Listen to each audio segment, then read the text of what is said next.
Assalamualaikum warahmatullahi taala wabarakatuh. Apa khabar anda semua? Doa saya agar anda sihat walafiat. Uh, Hari ini keadaannya suasana macam-macam cerita ada saudara. Sebab itu hari ini bicara kita adalah tentang macam-macam ada di mahkamah sekarang ni saudara.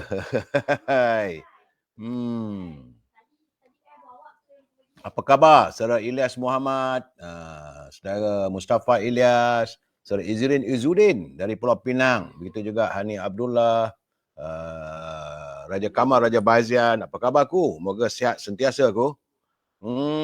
Saya alhamdulillah ku. Nampak guys setakat hari ni alhamdulillah lah. Badan sihat, rezeki daripada Allah SWT. Saudara Jeffrey Din dari Teluk Intan. Apa khabar sahabat? Lama tak dengar saudara Jeffrey Din. Saudara Faizal Acoy, Ahmad Map, saudara Muhammad Faridun Tukiman. Begitu juga saudara Azrul Jalil, saudara Rahim Aim dari Dungun, Terengganu. Hani Abdullah, apa khabar?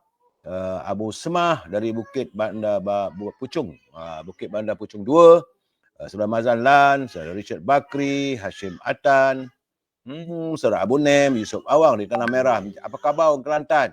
Lega sikit dah nampak ke? Ini banjirnya ya, saudara Abu Nem, Syed Abdul Hakim dari Singapura, Puan Hamidah Kamat. Salam untuk rakyat serta Malaysia. Saudara Pak Aziz dari Kuantan, apa khabar Pak Aziz? Begitu juga saudara Abu Nem, saudara Adib A.H. Kamel, saudara Gani Sata, Puan Nurliza, terima kasih hadir, Yang Maya, Nofisah Idris dari Kuala Kangsa, saudara. Gambar saya ni, admin ni kena kecilkan sikit lah gambarnya wajah saya ni. Sekerat je muka saya ni, besar sangat.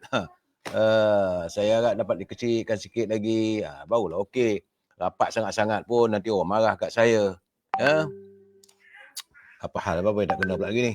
Aduhai, saya tengah buat siaran ni, gangguan ni. Aduhai. Biarlah admin betulkan. Tak apa. Aduh. Okey. Kadang-kadang terganggu. Saya tak tahulah, fikiran saya terganggu, saudara. Puan Syarifah Hafifah, saudara Aidam Omar, saudara Muhammad Ali, saudara Mustafa Hamid.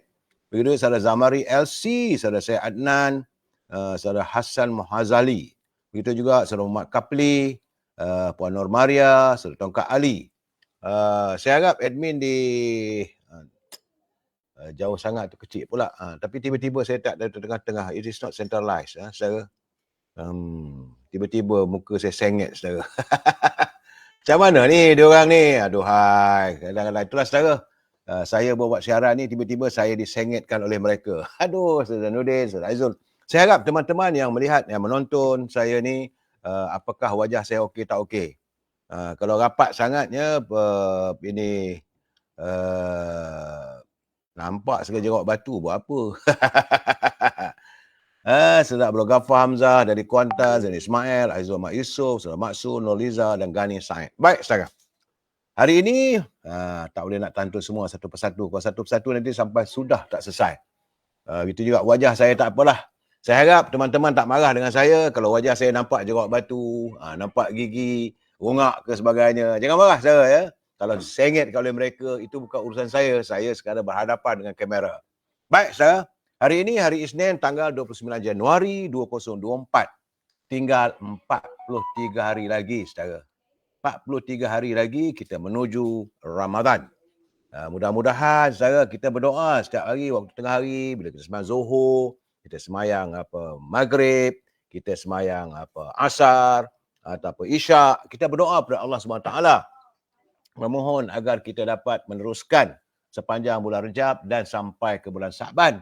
Itu intipati doa kita dan disampaikan kita ke bulan Ramadan, mudah-mudahan. Okey, Hafizi, kita gambar okey.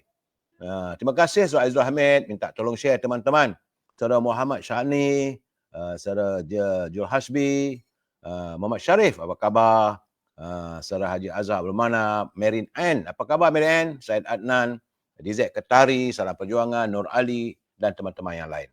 Jangan lupa, saudara, 43 hari lagi kita menanti hadirnya Fajar Ramadan, tetapi hari ini sudah masuk hari yang ke-1405 hari.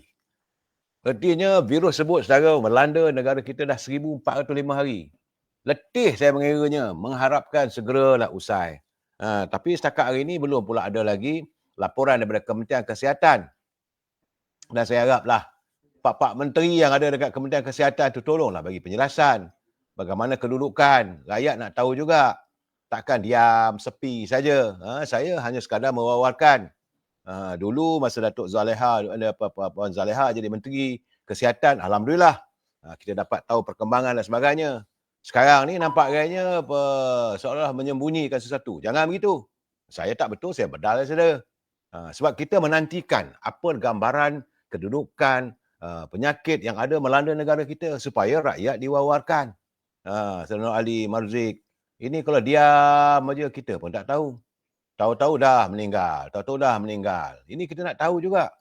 Rakyat perlu berhak untuk diberitahu. Saya haraplah Pak Menteri, kalau anda mendengar live saya ini, kedak nanti tak pasal-pasal kita berbalah sajalah. Kerajaan Madani sepatutnya lebih bersikap insani dan memberitahu kepada rakyat apa perkembangannya. Cerita yang sebenarnya. Baik, saudara. Kita masuk segmen. Bukan saya nak marah, saudara, sebab dah seminggu dah tak ada laporan. Geram juga saudara, sebab saya tahu pelayan-pelayan nak tahu juga apa perkembangannya. Jangan saya dipersalahkan.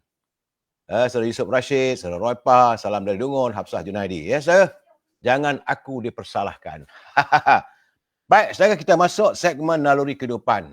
Ini juga saya nak jelaskan, saya bukan ustaz yang bertauliah, saya juga bukan da'i, tapi hanya sekadar membaca kiriman teman-teman dalam naluri kehidupan. Kerana orang yang beriman dilarang berpersangka buruk pada orang lain kerana ia akan mendorong perbuatan menuduh tanpa bukti yang boleh menjadi dosa besar. Kerana Rasulullah SAW bersabda, mafhumnya, jauhilah prasangka buruk kerana prasangka buruk adalah ucapan yang paling dusta. Janganlah kalian mendiamkan. Jangan juga suka mencari isu-isu, saling berdengki, saling membelakangi serta saling membenci. Tapi jadilah kalian hamba Allah yang bersaudara. Ini ayat daripada hadis riwayat Al-Bukhari. Pak Cu dia kata diam tanda setuju. Kerana secara Islam juga menyuruh agar kita tidak mendiamkan diri kita jika kemungkaran berlaku di hadapan. Jadi kita harus berusaha untuk mencegahnya atau memberi nasihat mengikut kemampuan kita. Kerana baginda Rasulullah mengatakan, mafhumnya, kalaulah kamu melihat kemungkaran itu, kalau kamu tidak boleh memperbetulkan, kalau boleh perbetulkan dengan tangan kamu. Kalau tak boleh memperbetulkan dengan tangan kamu, perbetulkan dengan bicara kamu.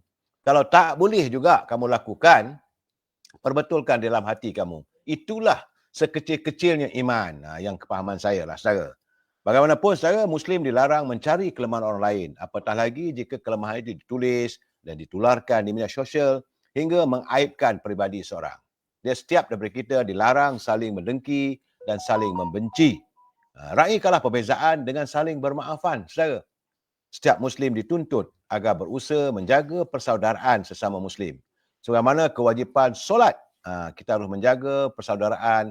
Juga kita wajib menjauhi sangka buruk ataupun mendedahkan aib orang lain. Ingat saudara, ini pesan yang harus kita hayati bersama. Baik saudara, kita masuk segmen Mutiara Kata. Ini juga kiriman sahabat saya, Datuk Said Ali. Beliau merupakan mantan Ketua UMNO bahagian dulu. Sekarang ni dia nampaknya seolah beliau dah bersara dari politik. Jadi beliau tidak henti-henti menghantar kiriman pada saya untuk perkongsian kita bersama. Kata Datuk Said Ali, manusia yang suka berbohong itu sebenarnya dia hidup dalam ketakutan kerana menyedari bahawa Allah tetap mengetahui setiap pembohongannya. Oleh itu insaflah bahawa Allah SWT amat benci kepada pembohongan dan kepada para pendusta. Terima kasih Datuk Syed Ali atas kiriman Mutiara Kata yang bagi saya begitu berarti sekali. Sama-samalah kita hayati dan sebagainya. Saya lain tak ada. Saya tetap mengingatkan pimpinan negara agar jangan berbelanja wang negara tanpa had. Kerana jika wang negara diberbelanjakan tanpa had, negara boleh muflis. Kita juga begitu juga saya. Kalau ada wang, kita berbelanja, kita boros, maka akhirnya kita menghampirkan diri kita dengan kepapaan. Sebab itu berbelanjalah seadanya, saudara. Berbelanjalah seadanya. Dan untuk teman-teman, ya Puan Hajah comel-comel, Saudara Syarifah, Syarifah Zata Abdul, Syarifah Zat Abdul. Jangan rapat sangat, saya tak boleh nak baca. Jawablah. Waalaikumsalam. Itu juga Saudara Mat Safri Zainuddin, Muhammad Syukri, Mak Yunan, Puan M. Bakri. Saudara. Dan kepada teman-teman yang menyunting semula live saya ini, kemudian anda masukkan dalam mana-mana channel, saya tak marah. Tapi anda harus bertanggungjawab atas setiap suntingan yang anda lakukan. Kerana saya tak mampu untuk memantau setiap suntingan yang anda lakukan. Ingat saudara, ini pencerahan politik. Kadang-kadang bila anda salah sunting, boleh terlajak, boleh jadi lain maksudnya. Dan kena ingat saudara, bila saya memberi pencerahan, kita mesti bersetuju untuk tidak bersetuju. We must agree to disagree. Itu prinsip kita saudara. Andainya saya tak bersetuju, nak hantar tulisan, boleh. Boleh, tak ada masalah. Asalkan gunakanlah bahasa-bahasa yang harmonis. Kerana kita adalah warga cinta damai yang menyantuni setiap aspek secara harmonis. Saudara, jangan lupa, besok insya-Allah kita akan menyaksikan peristiwa penting dalam negara kita. Keberangkatan pulang Duli Yang Maha Mulia Sri Paduka Baginda Pertuan Agong ke negeri asalnya di Pahang, di mana Baginda akan digantikan oleh Duli Yang Maha Mulia Sultan Johor. Peristiwa penting saudara, setiap 5 tahun sekali kita akan melihat perubahan. Inilah sistem raja berperlembagaan. Kita alhamdulillah. Bagaimanapun saya tertarik hati menatap tulisan penasihat undang-undang kepada Duli Yang Maha Mulia Pertuan Agong sepanjang Baginda Sultan Abdullah Ritaudin Mustafa Billah Shah berada di Anjung, kuasa di Istana Negara. Menurutnya, kata saudara Datuk Abdul Rahman Putra Taha, katanya Baginda sangat berhemah dan Baginda bukanlah orang yang terlalu tergopoh gapah ketika membuat keputusan. Lebih-lebih lagi berhubung krisis politik sepanjang 5 tahun pemerintahan Baginda. Tuanku memang saudara tiba-tiba saja sepanjang Baginda berada di Anjung Kuasa di Istana Negara, tiba-tiba 4 Perdana Menteri saudara. Dan menurut penasihat undang-undang Yang Pertuan Agong Datuk Abdul Rahman Putra Taha, Sultan Abdullah terselah dengan kewibawaan Baginda yang sentiasa tenang menghadapi kemelut politik dan krisis perlembagaan. Ya, Saudara Jamuddin Harun, salam dari Jerantut, Pahang. Sebab itu katanya dia bersyukur dan merasa bertuah serta bernasib baik secara peribadi dan merasakan memang Allah SWT telah memilih Sultan Abdullah untuk berada bersama-sama kita ketika negara menghadapi krisis. Tuanku amat berhemah. Walaupun ada yang mengkritik, namun tuanku berbincang dan menjemput raja-raja Melayu.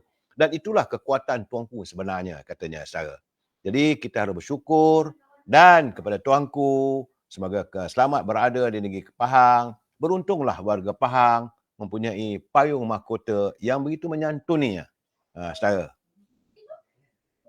Baik saudara, sedikit tentang laporan banjir. Kabarnya mangsa banjir di Terengganu menurun, sementara Pahang dan Johor kekal. Jumlah mangsa banjir di Terengganu terus menurun, manakala Pahang dan Johor pula kekal dengan jumlah keseluruhan seramai 572 orang yang berlindung di 5 pusat pemindahan sementara. Menurut Pusat Kawalan Bencana Negara, Agensi Pengurusan Bencana, NADMA, jumlah mangsa di Terengganu menurun kepada 521 berbanding 647 pada tengah hari tadi, saudara. Situasi di Pahang bagaimanapun tidak berubah dengan jumlah mangsa kekal 22 orang. Ditempatkan di sebuah PPS di Rompin. Sementara di Johor kekal 29 orang di PPS Kota Tinggi. Tinjauan situasi di stesen telemetri, Jabatan Pengairan dan Saliran sungai. Beberapa sungai masih berada pada paras bahaya. Itu di Johor, di Kedah, Kelantan, Pahang, Perlis, Sabah, Selangor dan Terengganu. Sungai-sungai sebut adalah Sungai Johor di Kota Tinggi, Sungai Kedah di Alor, Sungai Golok di Pasir Mas, Kelantan, Sungai Rompin dan Sungai Pahang di Bera, serta Kamera Highland dan Sungai Arau di Perlis. Begitu juga Sungai Kinabatangan di Sabah, Sungai Kelang di Petaling, Sungai Dungun dan Sungai Terengganu di Hulu Terengganu. NADMA masih lagi memaklumkan bahawa 18 jalan ditutup akibat banjir Ada juga kerana jambatan rosak serta jalan dan cerun runtuh. Antara jalan yang masih ditutup adalah lingkaran Kahang Barat di Keluang Johor. Itu juga Lebuh Raya Kuantan Segamat di Pekan Pahang dan Trolak Selatan di Batang Padang Perak. Secara berhati-hati saya mengumumkan benda begitu.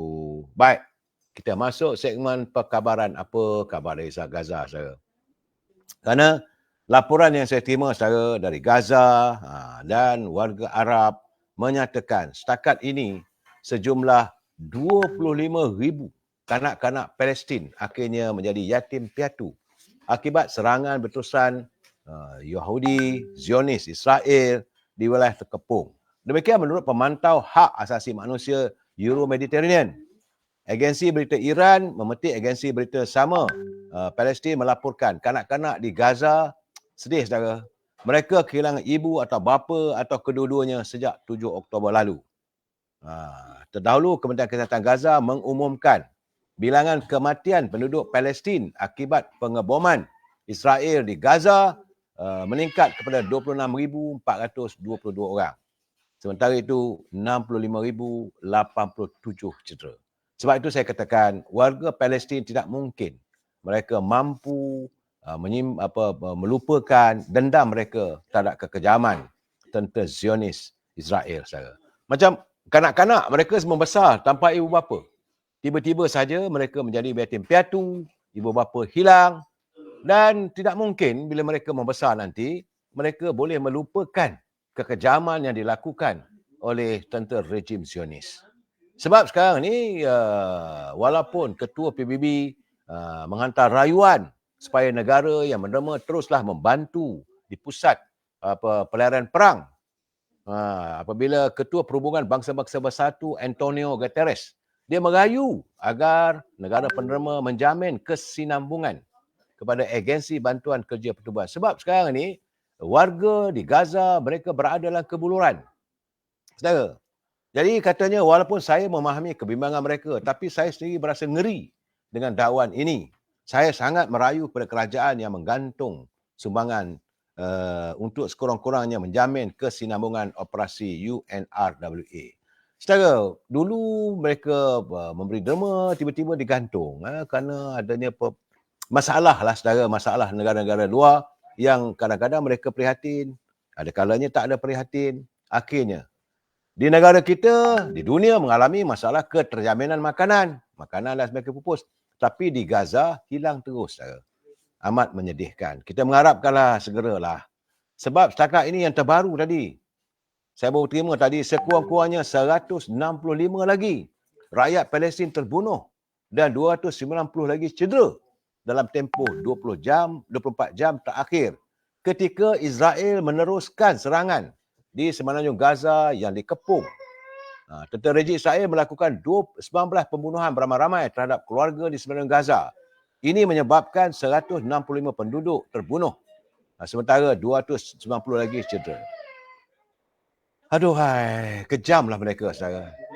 Kita berdoalah pada Allah SWT agar segera dihentikan, ditamatkan peperangan ini. Namun saya dah katakan tadi, walaupun peperangan itu berlaku, ia tidak akan menjadikan warga Gaza itu mampu untuk melupakan kekejaman yang dialami oleh mereka. Itulah saudara, kita berdoa agar Gaza kembalilah pulih, aman. Saudara. Baik teman-teman semua, kita kembali ke tanah air. Saya difahamkan hari ini bayaran maksima isi rumah bagi sumbangan tunai rahmah SDR fasa 1 telah pun disalurkan. Dan menurut Perdana Menteri, Datuk Seri Anwar Ibrahim meningkat lebih 66% dari kalangan daripada RM300 pada tahun lalu kepada RM500. Terima kasih Yang Amat Perdana Menteri. Cuma saya tadi, petang tadi saya terima juga panggilan daripada teman saya dari Melaka yang meminta kalau boleh timbang-timbangkanlah juga tambahan untuk mereka penerima bantuan kebajikan masyarakat. Kalau dapatlah, tambahlah antara RM100 ke RM150 lagi cukuplah. Maklum sajalah mereka tiada punya pekerjaan, OKU dan Jabatan Kebajikan Masyarakat harus melihat persoalan ini. Menurut Perdana Menteri Datuk Seri Anwar Ibrahim, peningkatan itu dibuat susulan keprihatinan Kerajaan Madani dengan kenaikan harga-harga barang yang berbelenggu sembilan besar rakyat kita. Terima kasih Datuk Seri. Kalaulah pemimpin prihatin pada kehidupan rakyatnya, tentulah rakyat akan mengasihi kerajaan pimpinannya. Sebagaimana saya katakan tadi, di Melaka diminta supaya ditingkatkan sedikit, tak banyak mana pun.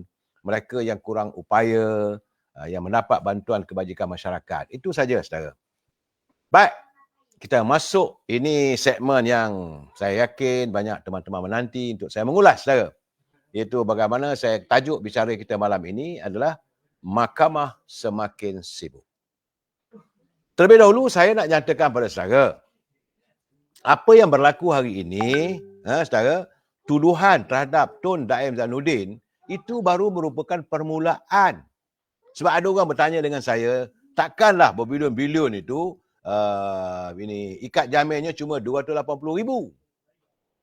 Ini adalah mengikut sistem perundangan, mengikut siasatan. Kena jelas, saudara. Tuduhan terhadap Tun Daim merupakan permulaan kepada beberapa siri perbicaraan. Kerana ini soal isytihar harta je baru hari ini, saudara. Sebab itu saya katakan, mahkamah akan menjadi semakin sibuk. Banyak lagi perbicaraan yang melibatkan pimpinan-pimpinan politik semakin terdedah dan mereka yang selama ini tersorok, yang orang tak tahu, akan tersingkap. Sebab itu dulu saya dah katakan, sewajarnya saya minta pelan-pelan lah sikit kalau ketuk apa pun ya. Saya keliling studio saya ni begitulah bunyi kukang-kukang. Sebab itu saya katakan bahawa sudah sampai masanya agar Jabatan Perundangan dapat ini memikirkan untuk melegakan kita supaya diwujudkan satu mahkamah khas. Untuk membicarakan semua orang politik. Kerana saya yakin, saudara, daripada Perlis sampai ke Sabah dan Sarawak, pasti akan ada orang politik yang akan dihadapkan ke mahkamah. Tak berhenti, saudara. Hari ini bekas Menteri Kewangan, Tun Daim Zainuddin terpaksalah membayar ikat jamin sejumlah 280,000. Sebagaimana yang ditetapkan oleh Mahkamah Seksyen. Dia datang dalam keadaan berkerusi roda, tapi bagaimanapun dia membayar selesailah, membayar ikat jamin sekitar jam 11.30 pagi tadi. Dan beliau ditemani oleh isterinya, itu Tuh Puan Naimah Abdul Khalid. Saudara, Tun Daim sebenarnya nama baru sekarang lah orang tahu bahawa nama beliau adalah Cik Abdul Daim Zainuddin. Dia mengaku tidak bersalah atas pertuduhan tidak mematuhi notis Suruhanjaya Pencegahan Rasuah berhubung pengisytiharan 70 aset hartanya. Sebab itu saya katakan secara para petugas kita, mereka yang bertugas dalam bahagian penguatkuasaan undang-undang, cekap apabila Suruhanjaya Pencegahan Rasuah dapat mengenal pasti 77 lagi. Kononnya lah dengan cerita di mahkamah tadi, harta-harta yang tidak diisytiharkan. Sebab itu bila mereka dapat, ini harta-harta yang dikatakan milik Tun Daim tapi tidak diisytiharkan, maka beliau dijatuhkan tuduhan kerana tidak mengisytiharkan harta miliknya. Itu yang kena ikat jamin 280,000. Tapi yang lain-lain belum ada lagi. Masih lagi dalam siasatan. Kena jelas ini. Jangan pula ada orang bertanya saya, takkanlah 280,000 saja denda? Tidak. Ini kerana kesalahan mengikut Akta Suruhanjaya Pencegahan Rasuah, Tun Daim tidak mengisytiharkan harta miliknya. Kesalahan itu dilakukan di Pejabat SPRM Putrajaya pada 13 Disember 2023 mengikut Seksyen 36 dalam kurungan 2 di bawah Akta SPRM 2009 yang memperuntukkan hukuman penjara maksima 5 tahun dan denda sehingga 100,000 jika sabit kesalahan. Kerana tak declare, kerana tak mengisytiharkan jumlah hartanya, satu kesalahan saya. Dan saya agak bersimpati saat ini sebab saya melihat beliau semakin kurus. Tun Daim yang saya kenal dulu bergaya orangnya, sekarang ni kurus, kering, terpaksa menaiki kereta kereta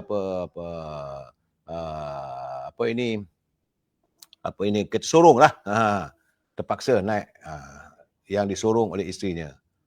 Nampak gayanya itulah keadaan saya. Kalau dalam keadaan begitu, kalau punya harta berbilion-bilion pun dah apa nilainya. Lebih-lebih lagi saya terkejut kerana melihat wajah Tun Daim yang tidak seperti dahulu. Beliau kini mengalami masalah apabila sebelah matanya sudah pun dikeluarkan. Mana tak ada mata sebelah. Dia Tun Daim cuma tinggal sebelah mata je sara. Sebab itu walaupun dia hadir dengan makai kod hitam dan sebagainya, tapi menurut peguamnya, kerana beliau mengalami serangan kencing manis. Aduhai. Saya tak tahulah. Kabarnya saudara, antara beliau Tun Daim dia jadi Menteri Kewangan daripada tahun 1984 sehingga 1991, iaitu 7 tahun.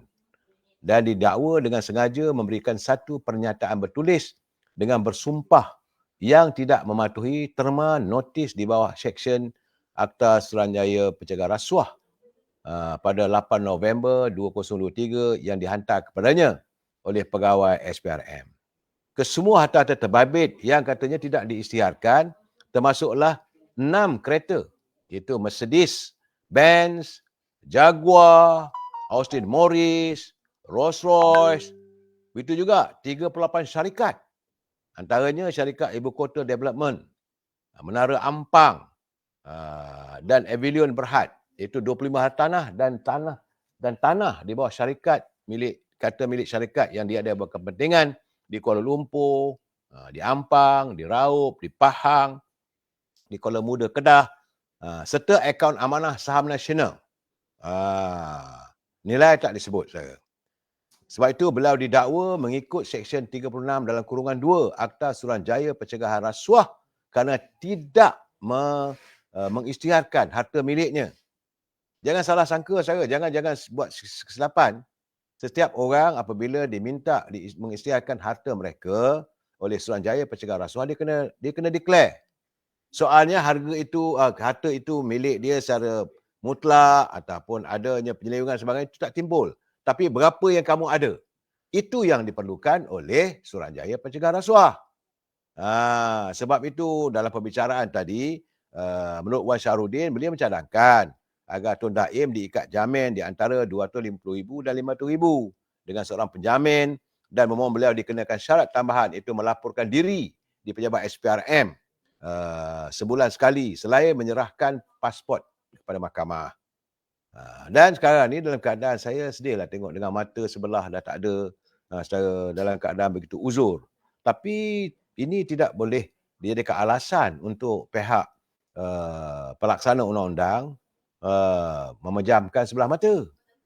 Kalau kita lihat dulu macam Morsi Dayan, Mubarak, saudara Morsi di Mesir, dia dalam keadaan berusung pun kena bawa juga ke mahkamah. Jadi sekarang ni kita baca senarai 71 aset kata Suruhanjaya Pencegahan Rasuah yang tidak diisytiharkan. Saya dah sebut tadi, Mercedes-Benz 600 SEL, mahal tu. Jaguar XJS, Mercedes-Benz 450, Mercedes-Benz 450 LSE. Kemudian kereta Rolls-Royce. Begitu juga ini Austin Morris, dan Ford Perfect. Banyak kereta. Saya tak tahulah. Orang banyak duit, tak apalah banyak kereta pun. Ya, saudara Mak Sepana, kebenaran terus keluar satu persatu. Itu jelas. Jadi Abdul Manap Ahmad, dia kata kalau hasil berbilion pun tapi tak berkat nak buat apa. Itu jangan kita jatuh hukuman. Kita jangan jatuhkan hukuman. Apa yang dilakukan oleh SPRM adalah untuk melihat apakah ada elemen-elemen yang bertentangan dengan undang-undang. Tapi bila diminta diminta untuk mengisytiharkan hartanya, dia tak isytihar. Itu yang masalah. Akhirnya dia dibadapkan ke mahkamah hari ini kerana tidak, sekali lagi saya ulangi, kerana tidak mengisytiharkan hartanya. Termasuklah syarikat, ada 38 syarikat. Syarikat Ibu Kota Development, Maya Seni Holdings, Menara Ampang, Dream Cruiser, Land Belt Corporation, Kenari Teliti, FNQ Advanced Materials dan Berhad, Kota Tandop Development. Ini di Kedah kalau di Tandop ni saya. Alun-Alun Resort, Dasar Seroja, Gigantic Promotion, Jupiter Alliance, Inayat Reality, Suasa Urus, Avilion Berhad, Meridian Heaven, Avilion Visa Hotel, Bus Access, Fortune Valley, Reliant Ecom, Admiral Marina. Ini di Langkawi ni rasanya tak? Golden Envoy, Mela Lifestyle, AV Spa Senang Berhad, Avilion Hotel Groups, RPB Capital Holding, Genius Field, Festive Place, Avilion Suite Hotel, Taman Unik Senang Berhad, Admiral Cove Development, Nestline Senang Berhad, RPB Development, OS Resort, Avilion Hotel, Avilion Hotel International, Admiral Hill Hotel dan Reliant Shipping Travel. Jadi 38 syarikat ini tidak diisytiharkan. Itu keadaannya saudara. Bukan belum lagi sama ada bagaimana dia mendapatkan dan sebagainya. Itu belum. Bab sekarang ni tidak mengisytiharkan. Begitu juga hartanah miliknya, iaitu sebanyak 25 hartanah saudara. Iaitu di lot Seksyen 89 Richie Kondo Kuala Lumpur. Seksyen 89 Persiaran Richie Kuala Lumpur. Kemudian Jalan Taman Yutan di Bukit Ampang, Jalan Wirawati Taman Maluri. Begitu juga Mukim Teras di Raup, beramat di Rompin House Bukit Fraser. Tanah milik di Kuala Lumpur beramat di Jalan Kampung Pandan. Begitu juga di Jalan Kolam Air, Taman Melawati. Saya ingat tak Jalan Kolam Air Taman Melawati itu rumah dia rasanya saya. Hak milik Geran, Seksyen 63 Mukim Kuala Lumpur di Kuda Lari. Itu memang mahal lah kalau Kuda Lari itu tanah tu. Persiaran Richie, Desa Palawan. Begitu juga di Scoffin House. Hak milik, aduh banyak saudara. Satu persatu nak dicerita setengah jam tak habis. Jadi retinya dia kena declare. Tapi saya menghormatilah Suruhanjaya Pencegahan Rasuah. Mereka begitu teliti dapat melihat adanya harta-harta hartanah milik Tun Daim yang kita pun tak tahu saudara. Contoh macam AV Pangkor Beach Resort di Jalan Pasir Bogak. Saya pun tak tahu. Saya orang Perak, orang Lumut saudara pun tak tahu. Begitu juga dengan Admiral Marine Resort, Admiral Marina dan Leisure Club di Sirusa, Negeri Sembilan. Dan Jalan Camellia di Tanah Rata, Camelot Highland. Avilion, Jalan Pantai, Port Dickson. Avilion, Third Mile, Jalan Pantai, Port Dickson. Suite Menara Mutiara Bangsa, Jalan Liku di Bangsa, saudara. Oh, banyak. Itulah keadaannya. Hashim Atan, sumpah laknat Dr. Najib dah mengena wallahu a'lam bisawab. Jangan jatuhkan begitu saudara. Saya tidak bersetuju untuk kita menyatakan sesuatu yang di luar kemampuan kita. Memang kita mengakui bahawa Dr. Najib pernah melakukan lafaz, sumpah laknat kerana beliau dituduh dan ambil naya. Itu terpulanglah antara Allah SWT dengan beliau. Dan hari ini juga saya dipahamkan bahawa Suruhanjaya Pengampunan mengadakan bersidang dan saat ini belum lagi saya dapat tahu apa beritanya saudara. Aduhai, sebab itu sekarang ni saudara, terdedah surat-surat yang mendedahkan harta kita. Ini saya agak menarik saudara. Ada satu media sosial dia tulis itu Ahmad Albab itu. Surat pendedahan harta Ahmad Albab yang tidak pernah dijawab oleh Dr. Mahathir. Itu katanya satu lagi percubaan. Dr. Mahathir katanya mau melindungi dan sebagainya. Kerana dalam satu sidang media terbaru, Dr. Mahathir mendakwa bahawa mantan Timbalan Gubernur Bank Negara, itu Abdul Murad Khalid, telah menulis satu surat akuan bersumpah statutory declaration yang bertarikh 26 Oktober 1999. Dr. Mahathir mendakwa dalam SD sebut bahawa Datuk Murad dikata telah mendedahkan Yang Amat Perdana Menteri Datuk Seri Anwar Ibrahim memiliki 3 bilion dalam 20 akaun bank ketika menjadi Menteri Kewangan waktu beliau menjadi Perdana Menteri. Ini era Dr. Mahathir. Dan menurut kenyataan Dr. Mahathir, dia kata SG sebut tidak disiasat.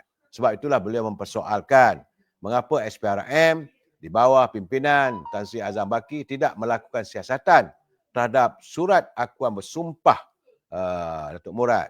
selepas disemak bagaimanapun, SPRM menafikan dakwaan Dr. Mahathir. Katanya tiada apa-apa tindakan dari mereka. Malah, menurut SPRM, terdapat sebanyak 6 kertas siasatan telah dibuka oleh Biro Pencegah Rasuah. Ketika itu bukan Suruhanjaya Pencegah Rasuah, Biro Pencegah Rasuah. Namun hasil siasatan mendapati tiada salah laku telah dilakukan oleh Datuk Seri Anwar Ibrahim. Jadi sebab itu, banyak kita melihat bila Dr. Mahathir mendedahkan benda itu, kita pun mula bertanya. Datuk Murad juga sudah pun menafikan bahawa katanya dia mengalami tekanan untuk membuat satu surat akuan bersumpah. Dan sekarang ni jelas, Suruhanjaya Pencegah Rasuah mengatakan tak ada. Bukan mereka tak siasat. 6 kertas siasatan dibuka. Pun tiada siasatan.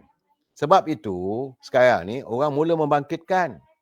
Apakah Tun masih ingat lagi bagaimana dengan surat Datuk Marina Yusof? Ini lebih berat lagi, Tun. Saya dapat ni alang-alang kalau Dr. Mahathir dah bangkitkan tentang surat, tentang penulis yang bertanya beliau. Saya rasa eloklah kalau saya membaca sedikit-sedikit tentang surat yang ditulis oleh Hajah Marina Yusof. Ketika itu beliau merupakan ahli Majlis Tinggi UMNO. Saudara, beliau merupakan bekas magistrate, timbalan pendakwa raya dan seorang usahawan wanita Melayu yang membina Menara Marinara dekat Jalan Tun Razak. Beliau adalah bekas ahli Majlis Kerja Tinggi UMNO dan saat itu bintangnya begitu bersinar, merupakan antara pemimpin yang berpotensi untuk menyaingi kehebatan Rafidah Aziz dalam UMNO. Jadi Datuk Marina adalah sebahagian daripada tim B. Kerana waktu itu beliau menyokong kumpulan Tengku Razali yang menentang Dr. Mahathir. Jadi kisah penentangan beliau memang terdapat, saudara, ada buku yang ditulis, iaitu buku Time for Change. Catatan Datuk Marina Yusof. Jadi saya melihat, saudara, antara tulisannya dia mempersoalkan tentang Fleet Group. Fleet Group, sebagaimana saya katakan semalam, banyak ahli-ahli UMNO yang katanya yang memilih saya ke Majlis Tinggi UMNO.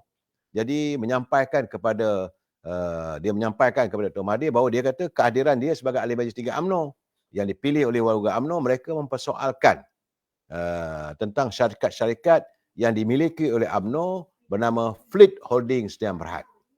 Oleh kerana saya tidak berjaya melihat anda, walaupun saya telah mencuba beberapa kali, kerana katanya Datuk Marina Yusof berusaha untuk bertemu dengan Dr. Mahathir ketika itu.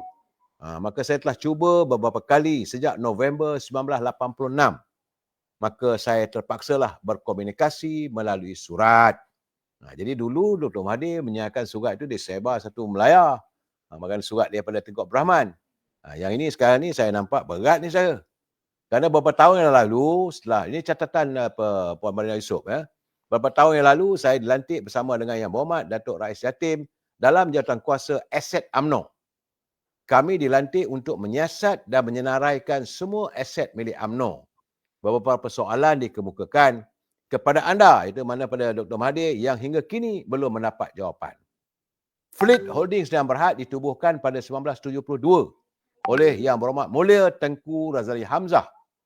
Ketika itu sebagai Bendahari UMNO atas arahan Tun Razak.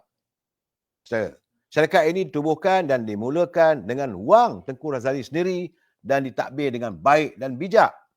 Tujuan asalnya adalah untuk mengambil alih kawalan surat khabar tempatan yang dikendalikan oleh orang asing, baik dari segi pengurusan dan modal.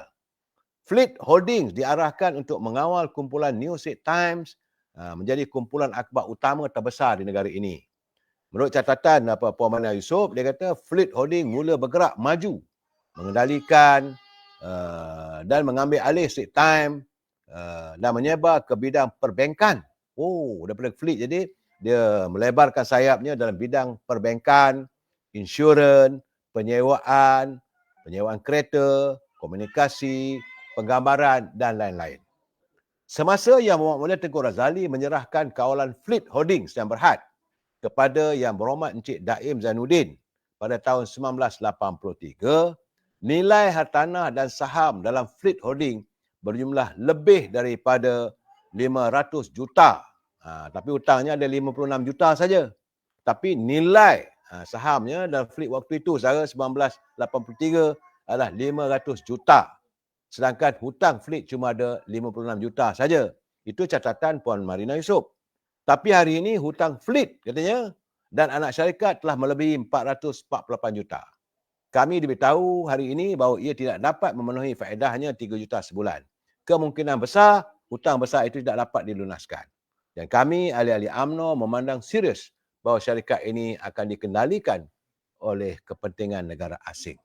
Itu antara catatan Puan Marina yang menimbulkan keraguan bagaimana syarikat yang diasaskan oleh Tengku Razili Hamzah yang mengambil alih penerbitan daripada syarikat pemilik asing dan sistem perbankan, macam-macam syarikat lagi saudara yang menjalankan perniagaan, tiba-tiba kalau Fleet Group ni gagal, maka negara asing, mana bukanlah negara saudara, pelabur-pelabur asing akan memilih saham-saham tersebut. Dan katanya bahawa 1983 Fleet diserahkan kepada Tun Naim sebagai bendahari UMNO ketika itu. Jadi selain Fleet Communication, semua anak syarikat Fleet Holding menunjukkan keuntungan. NST menunjukkan keuntungan 47.3 juta dari modal berbayar cuma 21 juta pada tahun 1983. Dan sementara Encik Daim dan rakan-rakannya mengambil alih pada awal 93, mereka mengubah gaya minat perniagaan. Mereka menutup dan menjual beberapa syarikat sambil membeli beberapa syarikat, termasuklah berkaitan dengan syarikat-syarikat milik peribadi. Satu, Faber Merlin. Jadi kata Puan Marina, kami mempunyai keraguan terhadap pembelian saham Faber Merlin dengan harga yang tinggi. Kemudian pembelian saham Faber Merlin dibuat melalui firma broker Rashid Hussein di Kuala Lumpur. Itu keadaannya. Dan ada campur tangan Tun Naim waktu itu katanya. Begitu juga Taman Bukit Maluri. Setelah Fleet Holding menguasai Faber Merlin, Tun Naim sebagai bendahari ketika itu mengarahkan Faber Merlin untuk membeli tanah milik Bukit Maluri Sedang Berhad dengan harga 86 juta. Aduh, sebelum itu beliau telah pun membeli tanah ini dari syarikat permodalan kebangsaan SPK dengan harga cuma 16 juta. Jadi ini bermaksud bahawa perbezaan mereka yang memiliki tanah tersebut memperoleh keuntungan tidak kurang daripada 70 juta ringgit. Itu kenyataan Puan Marina. Dia bertanya pada Presiden UMNO waktu itu Dr. Mahathir. Banyak lagi saya macam-macam ditulis. Kalau saya baca satu persatu, jadi seolah-olah satu keadaan yang begitu robust lah saya sifatkan. Harta UMNO, itu yang saya katakan, disakau, disonglap habis. Licin licau. Rumah UMNO, nasib baiklah. Itu pun nasib baiklah bangunan UMNO yang ada sekarang ini, yang 39 tingkat itu, masih lagi tanahnya milik trustinya Tengku Razali dan Tan Sri Kamilul Arifin. Walaupun tanah itu adalah milik asalnya, milik Tengku Razali Hamzah yang didermakan kepada UMNO. Tapi Tengku Razali sudah dapat melihat kalau tak dijaga dengan baik, besar kemungkinan tanah itu dengan bangunan-bangunan UMNO pun terlelong. Sebab itu beliau mengekalkan sebagai trustee ataupun sebagai pemegang amanah bersama dengan mantan bendahari UMNO Tan Sri Kamilul Arifin. Itulah antaranya yang masih dapat diselamatkan saat ini. Akan datang tak tahulah. Jadi Alfu my friend, okeylah. Katalah ke penjara, naiklah mata wang, murahkan beras, biar arat. Saya, ini bukan soalnya naik mata wang dan sebagainya. Apa yang dilakukan oleh kerajaan pimpinan Datuk Seri Anwar Ibrahim, kerajaan Madani hari ini, bukan hanya untuk menginai orang. Ini adalah untuk menjelaskan bahawa no one is above the law. Tidak ada sesiapa pun boleh mengatasi undang-undang. Inilah yang diperjuangkan oleh Yang Mulia Tengku Razili Hamzah dari dulu lagi. Beliau menekankan bahawa dalam hidup kita ini, kita tidak boleh mengatasi undang-undang. Wa ima kita mempunyai kuasa. Kuasa tidak boleh menjadikan seorang itu melebihi undang-undang. Apa-apa pun pembahagian kuasa mesti dilakukan, mesti dijelmakan. Iaitu eksekutif yang mentadbir kerajaan, legislatif yang menjaga hak ehwal parlimen dan judisiari hak ehwal kehakiman. Inilah perjuangan Tengku Razali apabila mencabar Sebenarnya Tengku Razali dulu dia mencabar Dr. Mahathir kerana beliau melihat ada ketempangan. Tapi nak buat macam mana? Beliau dikalahkan kerana adanya elemen-elemen yang agak disangsikan. Dan terbukti apabila adanya kumpulan yang menyokong Tengku Razali rasa tak puas hati, bawa kes ke mahkamah, akhirnya UMNO diharamkan. Bila UMNO diharamkan, maka bermulalah sesi penyakawan. Itu yang saya katakan licin lingkup atas UMNO. Jadi saya rasa hari ini apa yang berlaku hanyalah satu permulaan kerana seorang itu mesti menjelaskan di mahkamah daripada SPRM harta-harta dimiliki. Jadi sebab itu bila Dr. Mahathir kata kenapa tak siasat Datuk Anwar Ibrahim, jangan risau. Kerana kerajaan pimpinan Datuk Anwar Ibrahim sekarang ni dia telus. Dia tidak akan campur tangan dalam bidang perundangan. Tunggulah. Sebab itu saya katakan sekarang ni mahkamah semakin sibuk dengan hukum-hukum ataupun dengan perbicaraan. Sebab hari ini, minggu lepas, Tuan Puan Mahani, isteri, bukan Tuan Puan Mahani, Tuan Puan, apa nama isteri Datuk Tun Daim? Tuan Puan Rahimah. Aduh, siap nama. Salah sebut tak boleh, kena saman ni saudara.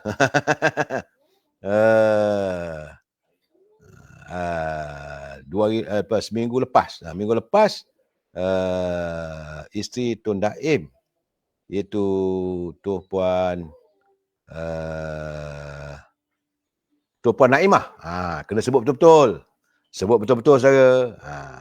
Dan sekarang ni, hari ini tadi, Tun Daim. Dan dia pun dah bayar pun wang jaminan. Tetapi bayar wang jaminan tidaklah berarti dia dah disalah. Tapi akan ada perbicaraan. Perbicaraan hanya kerana untuk mendapati bahawa dia tidak memperjelaskan. Dia tidak mengisytiharkan harta miliknya. Itu satu kesalahan. Dan yang lain-lain lagi tunggulah. Sebab selepas ini, saya melihat juga saudara. Kerana kabarnya macam saya katakan semalam, selepas Mirzan, anak Dr. Mahathir, telah pun dipanggil oleh SPRM. Kemudian adiknya, itu Mukhzani, juga dipanggil oleh SPRM. Apakah mungkin keadaan ini akan membuka ruang selepas disiasat oleh SPRM, adanya tangan-tangan gaib yang boleh membolehkan mereka mendapat peluang, projek dan sebagainya dan menimba kekayaan yang begitu besar. Itu gambarannya saudara. Dan saya yakin bahawa selepas Mukhzani tentulah Marina Mahathir, kemudian Boboy. Sebab tu Boboy jangan langkah bendul lah pula. Tiba-tiba Boboy disiasat. Lepas saja Mukhzani, Marina, lepas Marina baru Boboy. Kalau empat-empat disiasat. Sebab empat-empat ni semua bergelar billion saudara. Billionaire. Bukan jutawan.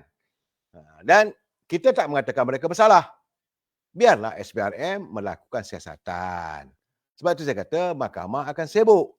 Sebab selepas ini ada kes yang lain. Saya dipahamkan ada melibatkan pemimpin-pemimpin politik yang lain. Bukan hanya daripada mantan pimpinan UMNO.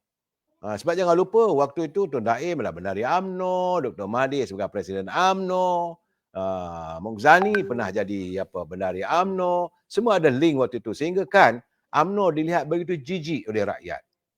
Hanya kerana percaturan-percaturan yang tak menentu beginilah. Dan sekarang ini apabila terdedah segala-galanya, saya berkeyakinan barulah orang faham bahawa UMNO tak salah. Yang salah adalah pimpinan dalam UMNO, saudara. Itu yang paling penting. Sebab itu hari ini saya agak besar hati apabila Datuk Seri Anwar Ibrahim, dia menyatakan beliau tidak pernah mencampuri urusan agensi penguatkuasaan dalam menyiasat ataupun merampas harta mana-mana individu yang terkait dengan kes rasuah. Itu kenyataan Datuk Anwar Ibrahim, dia jelas. Dia katanya arahan kerajaan adalah menyeluruh untuk agensi berkaitan menyiasat siapa sahaja yang dikesan memunggah kekayaan secara haram. Sebab itu kata Datuk Anwar Ibrahim, saya tidak campur dalam urusan satu persatu. Ahli-ahli jemaah menteri, timbalan Perdana Menteri, cuma tahu kita tidak campur supaya siasat si A atau si B atau kita rampas harta si A atau si B. Arahan kita adalah menyeluruh. Siapa sahaja yang dikesan memunggah kekayaan, kata Datuk Seri Anwar Ibrahim, secara haram ataupun menggondol kekayaan negara, apa saja dalam keadaan sekarang ini, tanggungjawab badan penguatkuasa mestilah bertindak dengan tegas dan berani. Dan kita akan pertahankan mereka. Jadi jaminan Datuk Seri Anwar Ibrahim bahawa dia kata dia akan pertahankan agensi penguatkuasa dalam mereka melaksanakan tugas dan tanggungjawab. Sebab itu saya katakan sekarang ni mahkamah tak berhenti ni. Saya nampak. Sebab sekarang ni kerana kesan daripada itu, hutang negara sampai 1.5 triliun. Sukar juga dia nak mentadbir sebagai Perdana Menteri. Bagaimanapun tak apalah, saudara, kita berlapang dada lah. Kita tunggu masanya. Kembali pada politik, saya begitu jelas yang memuat Perdana Menteri, Timbalan Perdana Menteri Datuk Seri Zahid Hamidi, beliau menyatakan bahawa beliau mahu kerjasama antara Barisan Nasional dalam gabungan kerajaan perpaduan ini diperkukuhkan. Justru itu Barisan Nasional, selaku pengarusi Barisan Nasional, beliau menasihatkan agar pengurusi Pakatan Harapan Perak, iaitu Datuk Seri Dr. Mujahid Yusof Rawa, dan pengurusi Barisan Nasional Perak, Datuk Seri Syarani Muhammad, untuk memastikan keserasian di antara kepimpinan dua parti itu bukan sekadar boleh kelihatan dalam kalangan ahli politik, namun mesti dipamerkan ke akar umbi. Jadi sebagai Presiden UMNO, beliau menyatakan bahawa parti UMNO Barisan Nasional akan kekal berada dalam gabungan kerajaan madani ini, asalkan matlamatnya untuk membela kehidupan rakyat. Saya jangan lupa. Baik, kita bercakap sedikit. Ini saya kata, kadang-kadang saya kata ini apa punya mengarut lah diorang ni. Saya tidak berhasrat untuk mempertikaikan kepimpinan. Saya tak juga berhasrat untuk mengata parti-parti lain, tidak. Tapi cuma saya dengar semalam, bila semalam Parti Bersatu mengadakan mesyuarat Majlis Pimpinan tertingginya di mana, saudara, dekat kawasan tu memang kawasan elit lah, saudara. Katanya saya selepas mesyuarat itu, saya difahamkan bahawa Bersatu akan mengambil tindakan undang-undang ke atas wakil rakyatnya yang bertindak mengkhianati parti itu. Demikian menurut Susah Agungnya Hamzah Zainuddin, di mana perkara itu diputuskan pada mesyuarat khas parti itu di ibu pejabatnya semalam, saudara. Saya kata beginilah, saudara. Benda dah berlalu. Dulu waktu kita apabila kerajaan mahu mewujudkan Akta Lompat Parti, mereka juga dilihat tidak bersetuju. Sekarang nak ambil tindakan pula, dan perlu diingat sesuatu tindakan yang bercorak undang-undang, dia tak boleh nak diambil kepada mereka yang telah melakukan yang lepas. Contoh, kita tak boleh mengadakan undang-undang anti mencuri kepada mereka yang sudah pun mencuri. Tapi akan datang, barulah boleh ambil tindakan. Sebab itu kata Hamzah Zainuddin, saya pun tak fahamlah, dia pun berlatar belakang kan mantan Menteri Dalam Negeri. Dia kata dalam mesyuarat parti sebut, mereka bersetuju meminda perlembagaan, menghalang tindakan yang disifatkan khianat di kalangan wakil rakyatnya supaya daripada berulang di masa akan datang. Itu betul lah. Untuk menyekat boleh. Jadi sebab itu sekarang dia nak ambil tindakan undang-undang, nak saman dan sebagainya. Sedangkan mereka tidak ada pun membuat undang-undang sebagaimana UMNO. UMNO jelas, kalau kamu dah jadi wakil rakyat, kamu melompat parti lain, bayarlah 100 juta. Tak ada masalah. Sebab ada undang-undang, ada perjanjian, ada kontrak antara calon itu dengan parti UMNO, bukan dengan Presiden UMNO. Begitu juga dengan Parti Keadilan. Mana-mana wakil rakyat dia yang menang, yang dimenangkan oleh Pakatan Parti Keadilan, kalau dia melompat macam Zuraidah, maka kena bayarlah 10 juta. Itu keadaan dia. Dan sekarang ni malahan Azwin Ali juga sedang ditunggu, sedang menanti, dia juga akan disaman. Tetapi bagi saya soal Parti Bersatu ni, saya agak hairan lah nak ambil macam mana terhadap mereka yang telah pun melakukan tindakan, dan mereka tidak keluar parti. Mereka cuma menzahirkan sokongan kepada Perdana Menteri. Apakah ada klausa-klausa dalam parti itu, seseorang parti itu tak boleh menyokong kerajaan? Itu satu hal lagi, saya. Terpulanglah. Sebab itu saya agak menarik apabila bahawa kata siapa ni? Datuk Wan Saiful Wan Jan, dia mengatakan bahawa kepimpinan Parti Bersatu tidak boleh menafikan bahawa Bersatu ada cabaran dalaman. Jadi sebagaimana yang disiarkan oleh akhbar Berita Harian semalam, Bersatu perlu mengakui wujudnya cabaran dalaman parti itu hingga membawa kepada pengalihan sokongan secara beramai-ramai ahli parlimen mereka kepada pentadbiran kerajaan Madani. Jadi mereka tak boleh menafikan, jangan berada dalam denial syndrome bahawa ahli-ahli wakil rakyat mereka seolah-olah terbiar begitu saja. Jadi sebab itu katanya Bersatu jangan nafikan ada cabaran dalaman dan pucuk pimpinan perlu menggembeling tenaga bagi menyelesaikan cabaran ini kerana jika tidak diselesaikan, tidak pelik ahli-ahli parlimen daripada Parti Bersatu akan berterusan membuat kenyataan demi kenyataan yang akan boleh melumpuhkan Parti Bersatu. Saya rasa dalam keadaan begini, ini perlu kita hayatilah saudara. Saya agak tertarik apabila saya membaca tulisan saudara Syahabuddin Embun. Dia adalah merupakan seorang pengamat undang-undang, seorang pejuang. Azrul Abdul Hamid, dia kata cukuplah Tun berkuasa betul. Selamat Semana Jaya, masanya akan tiba, sabar. Kata Syukri Syafi'i, Hamzah Nuruddin tu dah kemabukan. Dan dia masih lagi berada dalam mimpi ngeri. Sebab itu, isu-isu tebuk atap dan sebagainya. Cuma saya nak menyantuni apa yang dicatatkan oleh sahabat saya ni Syahabuddin Embun. Agak ada benarnya saudara. Bahawa yang kaya raya dalam apa-apa senarionya adalah wakil-wakil rakyat. Contohnya macam di Kelantan, 33 tahun mereka merentah. Yang kaya raya adalah wakil-wakil rakyat. Sedangkan rakyat terbiar begitu saja. Sebab itu kalau kita lihat waktu kononnya dipanggil semua ahli parti datang memberi sokongan kerana mahu menghantar memorandum kepada Duli Amulia Pertuan Agong minggu lalu. Yang dikerah adalah rakyat Marhain. Bayarlah upah sikit. Tak malah dia kata RM20, ada yang kata RM200. Bagi saya kalau upah RM100, kalau upah RM1,000 pun tidak memadai. Apatah lagi bila tiba musim pilihan raya. Rakyat dibagi RM50 ke RM500 ke RM1,000. Bagi saya tidak memadai. Cukupkah dengan bayaran? Katalah RM1,000 lah kita kata. Agak mustahil lah. Kalau RM200 ke RM300 satu orang pengundi. Dan mereka akan menghadapi suasana selama 5 tahun.